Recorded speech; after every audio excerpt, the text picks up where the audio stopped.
Благодарам. Почитувани колеги, почитуван заменик министер за труд и социјална политика.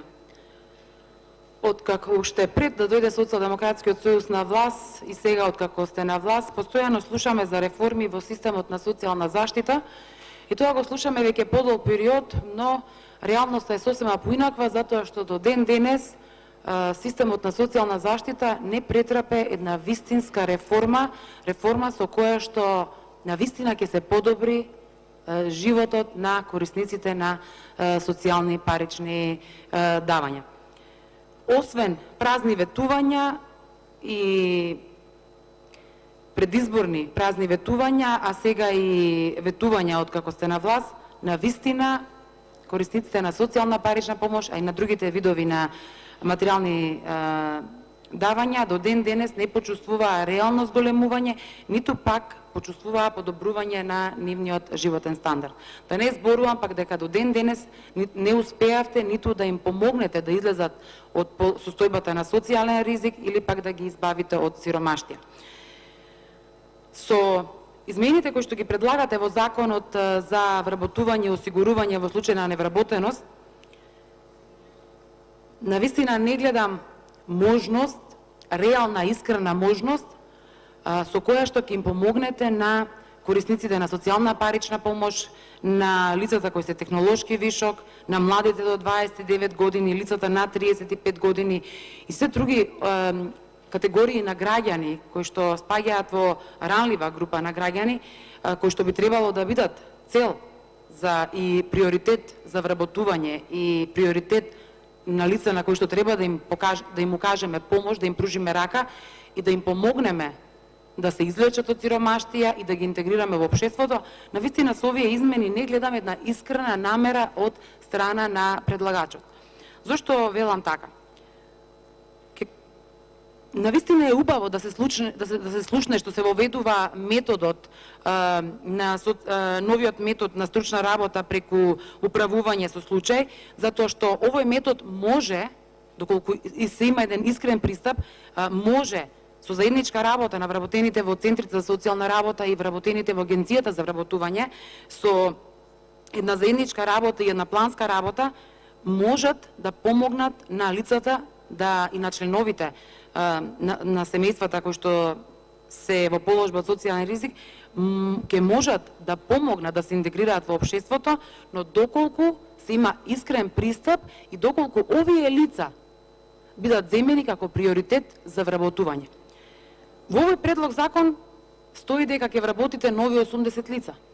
Но многу скоро, односно август 2018 година, исто така кога стануваше збор за овој проект, министерката изјави дека во тек е конкурс за вработување на нови 138 лица, кои треба да бидат вклучени во центрите за социјална работа и кои што ќе поминат обуки, заедно со вработените од агенцијата за вработување, каде што 30% од вработените треба да поминат обука, се со цел да излезат во пресред на лицата од ранливи категории на граѓани кои што ќе може да изготват еден план и ќе може да им помогнат за нивно вклучување во општеството и избавување од сиромаштија.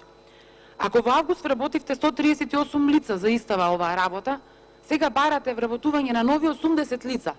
Дали на овој начин им помагате на ранливите категории на граѓани или на овој начин ги вдомувате партиските активисти? Дали со вработувањето на партиски активисти или деца блиски на функционерите на Социјалдемократскиот сојуз и вашите коалициони партнери, дали на овој начин ќе им помогнеме на ранливите категории на граѓани? Почитувани колеги, со вработувањето на нови 80 лица, доколку дадете предност да се вработат лица кои што се корисници на социјална парична помош, постојана парична помош, лица кои што се без приход или со минимален приход, на дипломирани социјални работници, психолози, педагози, правници, економисти, бидејќи тоа се профилите кои што ги барате во конкурсот, во критериумите за вработување, доколку им дадете шанса на овие лица, тогаш навистина ќе веруваме дека вие сакате да помогнете на граѓаните и дека сакате да пружите рака и да ги интегрирате во општеството. Но вака, кога станува збор за активни мерки, а при тоа се прикрива вработувањето на партиските активисти, не гледам една искрена намера со измените и дополнувањата на овој предлог закон. Почитувани колеги, во овој предлог закон исто така го користите терминот гарантиран минимален приход. Представникот од Министерството за труд и социјална политика и заменик министерот добро знаат дека Законот за социјална заштита, новиот предлог закон за социјална заштита, каде што се воведува гарантиран минимален приход, се уште не е поминат во законодавниот дом. Што значи дека во моментот имаме активно законско решение каде што гарантиран минимален приход како термин не постои во основниот закон. Гарантиран минимален приход е предвиден со новиот предлог закон, кој што, како што кажав, се уште не е донесен, се уште не е завршен, се уште не е стапена сила. Тој се уште е во собраниска процедура, но не е стапена сила. Вие сега користите термин и усогласувате членови со закон кој што се уште не е на сила. Колку што знам досега, сите усогласувања се прават доколку има измени во основниот закон, па потоа се усогласуваат останатите закони врз основа на основното законско решение.